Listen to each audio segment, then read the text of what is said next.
Hello everyone, সকলোকে পুনৰবাৰ মোৰ নতুন YouTube চেনেলটোলৈ আন্তৰিক স্বাগতম জনাইছো। আশা কৰো আপোনালোক সকলো ভালে আছে।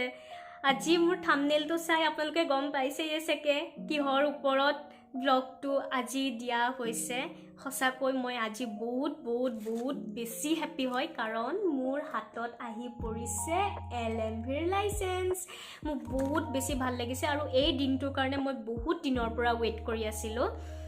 ৰাতিপুৱা মই যেতিয়া ক্লাছ কৰি থাকোঁতে মোলে এটা ফোন আহিলে। মোৰ ফোনটো ভাইব্ৰেট হৈ গ'ল আৰু তেনেকৈ মই পটককৈ যেতিয়া ফোনটো কাটিব লওঁতে মই যেতিয়া দেখিলোঁ ট্ৰু কলাৰত আহি গ'ল পোষ্ট অফিচ বুলি। মই তেতিয়া ছাৰৰ পৰা পাৰ্মিশ্যন ল'লোঁ যে ছাৰ পোষ্ট অফিচৰ পৰা এটা কল আহিছে, মই ৰিচিভ কৰিব পৰা নাই। ছাৰে পাৰ্মিশ্যন দিলে। মই বাহিৰলৈ আহি ফোনটো ৰিচিভ কৰি গম পালোঁ যে আজি মই লাইচেন্সখন পাই যাম। ইমানেই বেছি ভাল লাগিছিলে। মই ক্লাছ কৰি চিধা আজি ঘৰ আহিছোঁ, ক'তো যোৱা মেলা নাই আৰু দেই, কাৰণ লাইচেন্সখন মোৰ চাবলৈ বহুত বেছি মন গৈ আছে।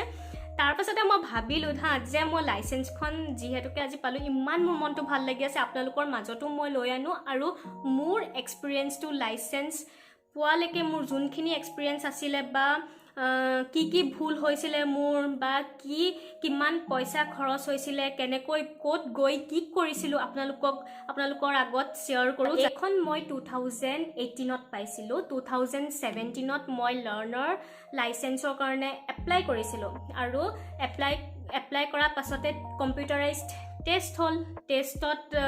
কম্পিউটাৰাইজ টেষ্টত মই পাছ কৰাৰ পাছতে এদিন ড্ৰাইভিং টেষ্ট হ'ল। ড্ৰাইভিং টেষ্টতো পাছ কৰিলোঁ। তাৰপিছতে লাইচেন্সখন আহি গৈছিলে। ইমান একজেক্ট ডেট মনত নাই আৰু তেতিয়া কিমান পইচা লৈছিলে কি কথা মই পাহৰিলোঁ। সেইটো কাৰণে আপোনালোকক মই ইন ডিটেইলছত টু হুইলাৰ লাইচেন্সখনৰ কথা ক'ব নোৱাৰিম, কিন্তু এই লাইচেন্সখনৰ কথাখিনি মোৰ মনত আছে কাৰণ এইখন আজি আহি পাইছেহে, বেছি দিনো হোৱা নাই মই এক্সাম দিয়াৰ। সেইটো কাৰণে তো এই 2020ত মই লাৰ্ণাৰ লাইচেন্সখন মই এপ্লাই কৰিছিলোঁ। 2020ত তেতিয়া মোৰ একো কম্পিউটাৰাইজড এক্সাম একো দিব লগা হোৱা নাছিলে কাৰণ মোৰ ওচৰত টু হুইলাৰৰ ড্ৰাইভিং লাইচেন্সখন আছিলে। জেৰক্স কপি এটা দিলোঁ আৰু ফৰ্মখনত জাষ্ট ফিল আপ কৰিলোঁ। মই গৈছিলোঁ দ্বিতীয় অফিচৰ ফ্ৰণ্টত, যোৰহাটৰ দ্বিতীয় অফিচৰ ফ্ৰণ্টত যোনকেইখন দোকান আছে তাৰে এখন কেফেত মই গ'লোঁ আৰু তাত গৈ পেলাই মই মোৰ জেৰক্স কপিটো দিলোঁ। টু হুইলাৰ লাইচেন্সখনৰ জেৰক্স কপিটো দি ফৰ্মখন ফিল আপ কৰি দিলোঁ। তাহাঁতি বাকী কম্পিউটাৰাইজ যিখিনি কাম হয় কৰি পেলাই লাৰ্ণাৰ লাইচেন্সখন মোৰ হৈ গৈছিলে। তাৰপাছতে লকডাউন হৈ গ'ল। লকডাউন হৈ যোৱাৰ পাছত লকডাউন খুলিলে। তাৰপিছতে মই গুৱাহাটীলৈ গুচি গৈছিলোঁ। তাৰপৰা গুৱাহাটীত থাকোঁতেতো এইবিলাক ড্ৰাইভিং লাইচেন্সৰ কথা ভাবাই হোৱা নাছিলে। তাৰপিছতে মই আকৌ ফেব্ৰুৱাৰীত মই যোৰহাটলৈ গুচি আহিলোঁ। তাৰপিছতে মই ড্ৰাইভিং লাইচেন্সৰ কাৰণে এপ্লাই কৰিম থাকোঁতে আকৌ লকডাউন দি দিলে। তাৰপিছতে লাৰ্ণাৰ লাইচেন্সৰ যিটো ডেট থাকে সেইটো এক্সপাইৰী হৈ গ'ল। সেইটো কাৰণে মই এইবাৰ 2021ৰ যোনটো লকডাউন দিছিলে, লকডাউনটো খোলাৰ পাছত মই চিধা আকৌ লাৰ্ণাৰ লাইচেন্সখন ৰিনিউ কৰাইছোঁ। ৰিনিউ কৰোৱাৰ পাছত মই ভাবিলোঁ যে নাই, এইবাৰ সোনকালে ড্ৰাইভিং লাইচেন্সখন উলিয়াই দিয়াই ভাল। সেইটো কাৰণে আকৌ এদিন গ'লোঁ দ্বিতীয় অফিচৰ ফ্ৰণ্টত, সেই কেফেখনত গৈ পেলাই সুধিবলৈহে মই সেইদিনা গৈছিলোঁ দেই। খালি তেতিয়া ক'লে যে তোমাৰ লাইচেন্সখনৰ এটা জেৰক্স কপি দিলেই হ'ব। আৰু লাকিলি সেইদিনা মোৰ হাতত আছিলেই লাইচেন্সখন। সেইটো কাৰণে সেইদিনাখনিয়ে মোৰ কামটো হৈ গ'ল। ড্ৰাইভিং লাইচেন্সৰ কাৰণে মই ফৰ্মটো ফিল আপ কৰিলোঁ। তাৰপাছতে বাকী যোনখিনি কাম আছিলে আৰু তাহাঁতি কৰি দিলে কম্পিউটাৰত। আৰু তেতিয়া 1000 এটা লৈছিলে। সেইটো অনলাইন পে'মেণ্টে হ'ব, বাই কেছ আজিকালি তাহাঁতি নলয়। তাৰপৰা তাহাঁতি কৰি দিয়া বাবদ 200 টকা এটা ল'লে। তো মোৰ 1200 টকা সেইদিনাখনি জাষ্ট খৰচ হ'ল। তাৰপিছতে আহিলোঁ। সেইদিনাটো স্লট বুক কৰিছোঁ। স্লটটো বুক কৰিছোঁ 6/10/2021, 6 অক্টোবৰ 2021ত মই স্লটটো বুক কৰিছোঁ। আৰু মোৰ LMVৰ টেষ্টটো মই 5 নৱেম্বৰ 2021ত দিছোঁ। মোৰ 5 নৱেম্বৰ তাৰিখে মই ডেটটো লৈ ল'লোঁ আৰু তাৰপিছতে 5 নৱেম্বৰ দিনাখনি মই এক্সাম দিব যাওঁতে মই বহুত ডাঙৰ এটা কথা আমি গম পালোঁ আচলতে। সেইটো কি যে মইতো ৰাতিপুৱা ওলাই গৈছোঁ পৰীক্ষা দিবলৈ, তাৰপিছতে তাত দ্বিতীয়তে মানে চাকৰি কৰা মানুহ এজনে মোক দেখি চিনাকি হয়, দেখি ওচৰলৈ আহিলে। আমিতো একদম দীঘল লাইন আৰু দেই, আমি 7টা মানত গৈ পাইছোঁ, মানুহখিনি আগৰ পৰাই আহি ৰৈ আছে, বহুত দীঘল লাইন ৰৈ আছোঁ। তেখেতে মোক দেখি পেলাই সুধিলে, ভণ্টি তুমি ইমান দেৰিকৈ আহিলানি, ইমান পাছফালে তোমালোক ৰৈ আছাহি। তাৰপৰা বোলো দেৰি হ'ল, তেনেকৈ কথা পাতি থাকোঁতে তেখেতৰ আকৌ আমাৰ নাম্বাৰ প্লেটখনত চকু গ'ল, গাড়ীখনৰ নাম্বাৰ প্লেটত চকু গ'ল। তাৰপৰা কৈছে তুমিতো আজি পৰীক্ষা দিব নোৱাৰিবা, কাৰণ তোমালোকৰতো IND নাম্বাৰ প্লেট নহয়।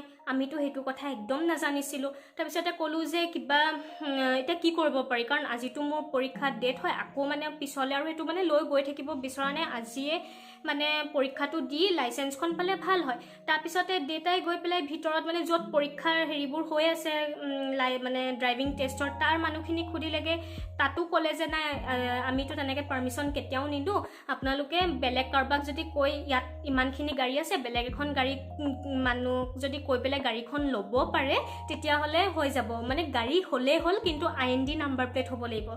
এতিয়া কথাটো হ'ল যে বেলেগৰ গাড়ীত মই কাৰণ নিজৰ গাড়ীখনত চলোৱাৰ কথাটোও বেলেগ আৰু বেলেগৰ গাড়ী চলোৱা কথাটোও বেলেগ, কাৰণ পৰীক্ষা দিবলৈ যিহেতুকে এনেই চলোৱাটো বাৰু হৈ যায়, অকণমান এডজাষ্টমেণ্টত অকণমান প্ৰব্লেম এটা হয়, কিন্তু পাছলৈ ঠিক হৈ যায়, কিন্তু পৰীক্ষাটোতো এডজাষ্টমেণ্টৰ সেইবোৰতো নাচাব। তাৰপিছতে ভাবিলোঁ কি কৰা যায়, আৰু পটককৈ বেলেগক গাড়ী এখন খুজি দিবলৈও যিমানেই যি নহওক দিয়কচোন বেয়া লাগে। মই পটককৈ ভাবিলোঁ কি কৰা যায়। তাৰপিছতে আমাৰ মোৰ ডাঙৰ মাহীহঁতৰ আকৌ ৱেগনাৰে গাড়ী আছিলে, তো মাহীহঁতলৈ ফোন কৰিলোঁ। তাৰপৰা মাহীহঁতে ক'লে আহা লৈ যোৱাহি আমাৰ গাড়ীখন, কাৰণ মাহীহঁতৰ গাড়ীত IND নাম্বাৰ প্লেট হয়। তাৰপিছতে মাহীহঁতৰ গাড়ীখন আনি পৰীক্ষা দিলোঁ। পৰীক্ষা দিওঁতে বহুত ভয় লাগি আছিলে কিন্তু দেই, যে কেনেকুৱা হ'ব, মানে বেছি টান হ'ব নেকি, পাছ কৰিম নে নকৰিম, বহুত ভয় খাই আছিলোঁ। কিন্তু আমাৰ যোৰহাট দ্বিতীয়ত বহুতেই ইজি ক'বলৈ গ'লে, কাৰণ বহুত স্পেচ দিয়ে, আমাক জাষ্ট মানে বেক কৰিব দিয়ে গাড়ীখন, আৰু গ্লাছকেইখন বন্ধ কৰিবলৈ দিয়ে, গ্লাছ চাই পেলাই মানে ছাইড গ্লাছকেইখন চাই আমি বেক কৰিব লাগে। তো সেইটো মতে বেক কৰিলোঁ, বেক কৰি আকৌ চিধা আনি জাষ্ট ৰাইট ছাইডে মানে কাটি লৈ গ'লে হৈ যায়, সিমানেই। পাছ কৰিলোঁ। পাছ কৰি হোৱাৰ পিছত মনটোতো বহুত ভাল লাগিছে। সন্ধিয়া সময়লৈ এটা মেছেজ আহিয়ে গ'ল ৰেজিষ্টাৰ্ড মোবাইল নাম্বাৰত, যে মানে প্ৰচেছ মানে ছাকচেছফুলি এইটো প্ৰচিড হৈছে তেনেকুৱা বুলি। তাৰপাছতে মই ভাবিলোঁ যে কি মোৰ এপ্লিকেশ্যন ষ্টেটাছটো কি হয় কি নহয় চাই থাকিবলৈ মই এইটো কি কয়, যিটো মানে parivahan.gov.in, সেইটো আপুনি মোৰ ডেছক্ৰিপশ্যনত মই লিংকটো দিয়ে থৈছোঁ, আপোনালোকে এবাৰ চাই ল'ব পাৰে মোৰ ডেছক্ৰিপশ্যনত গৈ পেলাই। সেই লিংকটোত গৈ পেলাই মই এপ্লিকেশ্যনৰ মোৰ ষ্টেটাছ চাইছিলোঁ, আপোনালোকেও ঠিক তেনেকৈ চাব পাৰিব। তাৰপাছতে সেই যে আমাৰ যে IND নাম্বাৰ প্লেটখন যে নাছিলে, সেইটো কাৰণে এদিন আমি যেতিয়া গ'লোঁ হেৰিয়ালৈ, দ্বিতীয় অফিচলৈ, তাত যাওঁতে ভাবিলোঁ যে সুধি যাওঁচোন আমাৰ কেতিয়ালৈ লাইচেঞ্চখন পাম, কি কথা। তেতিয়াহে গম পাইছোঁ যে আজিকালি আকৌ লাইচেঞ্চ নিদিয়ে, মানে আমি তাৰ পৰা আনিব নোৱাৰোঁ, আমাক মানে বাই পোষ্টহে পঠিয়াব। আৰু বাই পোষ্ট পঠিয়াবলৈ আমি যিখন মানে আমাক এখন ৰিচিপ্ট দিয়ে ন, যেতিয়া আমি কাটিছিলোঁ মানে ড্ৰাইভিং লাইচেঞ্চৰ কাৰণে সেইখন কাটিছিলোঁ, তেতিয়া আমাক এটা ৰিচিপ্ট দিছিলে, মানি ৰিচিপ্ট। সেই মানি ৰিচিপ্টটো আমি তাত দেখাব লাগিব, আৰু দেখাই দিয়াৰ পিছত আমি 145 rupees এটা দিব লাগিব for licence printing and post. সেইটো কাৰণে অকল 145 rupees এটা মই দিলোঁ, তাত দি পেলাই গুচি আহিলোঁ। আৰু সুধিছিলোঁ যে কিমান দিন লাগিব লাইচেঞ্চখন পাওঁতে, ক'লে এমাহ 1.5 মাহৰ ভিতৰত পাই যাবা, তেনেকৈ ক'লে। তাৰপিছতে আৰু বাকী যোনখিনি IND নাম্বাৰ প্লেটৰ কাৰণে যিখিনি কাম কৰিব লাগে সেইখিনি এদিনতে জাষ্ট হৈ যায়। RC-খন ডেটা ভাগৰ RC-খন তাত দিলোঁ, দি পেলাই বাকী যি ফৰ্মেলিটিছ আছিলে কৰিলোঁ। তাৰপিছতে 2 দিনৰ পাছত গ'লোঁ, আকৌ গৈ IND নাম্বাৰ প্লেটখন আমি গাড়ীত ফাইনেলি লগাই ল'লোঁ। সেইটো মানে এটা মোৰ ভাল এটা কথা মানে গম পালোঁ, যিটো আমি একদম জ্ঞাত নাছিলোঁ। আৰু আপোনালোকৰো যদি গাড়ীখন বা স্কুটিখন IND নাম্বাৰ প্লেটৰ নহয়, তেতিয়াহ'লে আপোনালোকে লাইচেঞ্চ মানে ড্ৰাইভিঙৰ টেষ্ট দিবলৈ যোৱাৰ আগতে IND নাম্বাৰ প্লেটখন লগাই ল'ব। সেইটো আপোনালোকে একদম নাপাহৰিব। যদি সেইদিনা আমাৰ মাহীহঁতৰ গাড়ীখন নাপালোহেঁতেন, মোৰ চাগে সেইদিনা পৰীক্ষা দিয়াই নহ'লে হয়। ভগৱান ভগৱানে নাজানো কেনেকৈ মিলাই দিলে ইমান পৰীক্ষাটো কাৰণ কিমান আৰু এনেকুৱা পিছুৱাই গৈ থাকিম ন মানে থাকিয়ে যায়গে লাইসেন্সৰ এইবিলাকত আৰু সদায় অহা যোৱা কৰি থাকিবলৈও ভাল নালাগে সেইটো কাৰণে হেদিনাখনি ফাইনেলি হৈ গ'ল আৰু কথাটো কি হয় যে তেতিয়া পা মই ওয়েট কৰিয়ে আছিলোঁ যে কোনদিনা পাম লাইসেন্সখন তাৰপিছত এমাহ নহ'লে কিন্তু দেই এমাহ নহয় সৰি এমাহ হৈ গ'ল কাৰণ মোৰতো 5 তাৰিখে 5/11ত মোৰ টেষ্ট হৈছে আৰু আজি 8/12 ন 8 ডিচেম্বৰ তো ইমান দিনতে মোৰ লাইসেন্সখন আজি ফাইনেলি আহি এইখন মোৰ হাতত পাই গ'লহি সেইটো কাৰণে মোৰ বহুত বেছি ভাল লাগিছে সঁচাকৈ এতিয়া পা মই এইখন আৰু এইখন মোৰ 2 হুইলাৰৰ এতিয়া পা মই গাড়ী চলাব পাৰিম আৰু ভালকৈ এনেও চলাইছিলোঁ বাৰু কিন্তু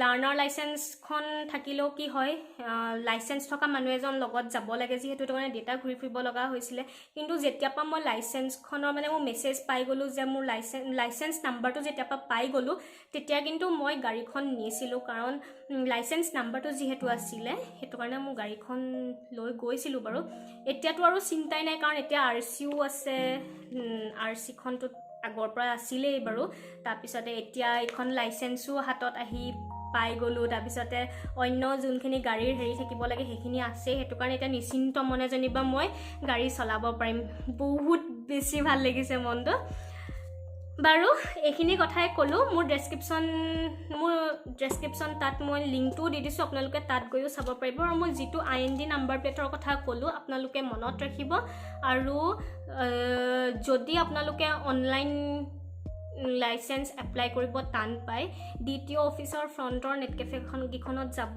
বহুত সোনকালে সহজতেই হৈ যাব আপোনালোকৰ একো ইমান প্ৰব্লেম নাই কাৰণ বহুত মই শুনিছোঁ মোৰ লগৰো এনেকুৱা বহুতৰ যে অনলাইন তাহাঁতি নিজে এপ্লাই কৰে কিন্তু বহুত দিন লাগি যায় বা তেনেকুৱা সেইটো কাৰণে মোৰ এক্সপিৰিয়েঞ্চৰ পৰা কৈছোঁ আপোনালোকে তেনেকৈ কৰিব মই বেলেগ ডিষ্ট্ৰিক্টৰ DTO অফিচৰ কথা ক'ব যোৱা নাই যোৰহাট ডিষ্ট্ৰিক্টৰহে কৈছোঁ মই তো ইমানখিনিয়ে ক'লোঁ আজিলৈ মোৰ ব্লগটো তেতিয়া ইমানতেই সমাপ্ত কৰিছোঁ আশা কৰোঁ আপোনালোকে মোৰ এই ভিডিঅ'টো চাই ভাল পালে আৰু প্লিজ মোৰ ভিডিঅ'টো আপোনালোকে লাইক কমেণ্ট আৰু ছাবস্ক্ৰাইব কৰি দিব বেল বাটনটো দবাই দিব আৰু যি ভুল হৈছে মোৰ আপোনালোকে শুধৰাই দিব মই চেষ্টা কৰিম আৰু ভালকৈ মোৰ এই ব্লগছ আপোনালোকৰ মাজত আনিবলৈ ইমানে কৈ আজিলৈ মোৰ ব্লগটো সমাপ্ত কৰিছোঁ ধন্যবাদ